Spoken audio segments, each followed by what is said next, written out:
नमस्कार, मी संदीप चव्हाण आणि आपण पाहताय एलएस मराठी।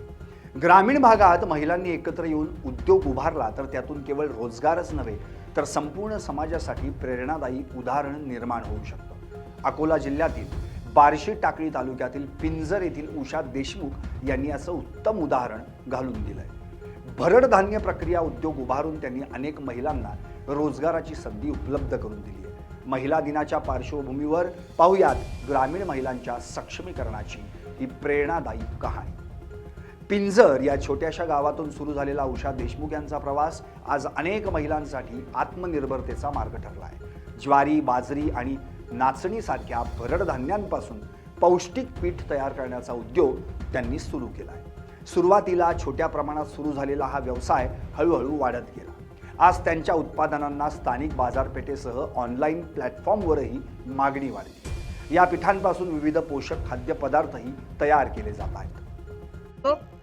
मी साधी गृहिणी होती आणि काहीतरी करण्याची इच्छा होती, तर मला माझ्या पतीचं खूप सहकार्य लाभलं आणि 2004 पासून माझा बचत गट होता, पण उद्योग काही केला नव्हता, फक्त बचत करायची। तर आता प्रक्रिया उद्योगमध्ये मोदीजींनी 2023 मध्ये मिलेट्स मोठा अनाज घोषित केलं। त्यावर विचार करून आम्ही 10 महिलांच्या सहकार्याने आटा प्लॅन्ट घेतलेला आहे। आटा प्लॅन्टमध्ये मी मिलेट्सचा डोसा, ज्वारी, इडली आणि सगळ्या प्रकारचे प्रीमिक्स बनवते आणि असा आमचा सर्व मिळून उद्योग चालू आहे।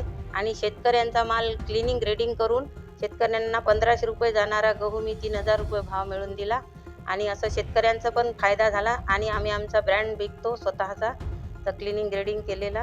तर आर्थिक परिस्थिती पहिले अगोदर खूप गरीब होती आणि या उद्योजकमुळे सर्व महिलांना प्रोत्साहन मिळाले आणि काय 2-3 लाख तरी आम्ही वर्षाचे कमावतो। यापेक्षाही मार्केटिंग व्हायला हवी हीच इच्छा आहे। भाग्यलक्ष्मी महिला बचत गटाच्या माध्यमातून अनेक महिलांना प्रशिक्षण देण्यात आले। या महिलांनी तयार केलेल्या उत्पादनांना स्थानिक बाजारात चांगली मागणी वाढू लागली। हळूहळू या उत्पादनांची ओळख जिल्ह्याबाहेरही निर्माण झाली। या उपक्रमामुळे महिलांना केवळ रोजगारच नाही तर आर्थिक स्वावलंबनाचाही मार्ग मिळाला। बचत गट तयार केलेला आहे आणि त्यांच्यामुळे मग आम्ही एक उद्योग चालू केलेला आहे छोटा आणि कोणी केक बनवते, कोणी असं छोटा व्यवसाय चालू केलेला आहे। त्यांच्यामुळे आम्ही स्वतःच्या पायावर उभं राहिलेलो आहे आणि त्या गटामुळे आम्हाला खूप फायदा झालेला आहे आणि आमचा भाग्यलक्ष्मी गट स्वावलंबी आहे। आज या समूहामुळे अनेक महिलांना घरबसल्या शाश्वत रोजगार उपलब्ध झालाय। स्वतःच्या कर्तृत्वावर उभं राहण्याचा आत्मविश्वास महिलांमध्ये निर्माण झालाय। महिला दिनाच्या निमित्तानं उषा देशमुख यांची ही कहाणी ग्रामीण महिलांसाठी प्रेरणा देणारी ठरती आहे। मशीनच्या अंतर्गत 10 महिला ह्या मिलेट्स, डोसा, बाजरी, इडली, ढोकळा हे सर्व काही तयार करतात।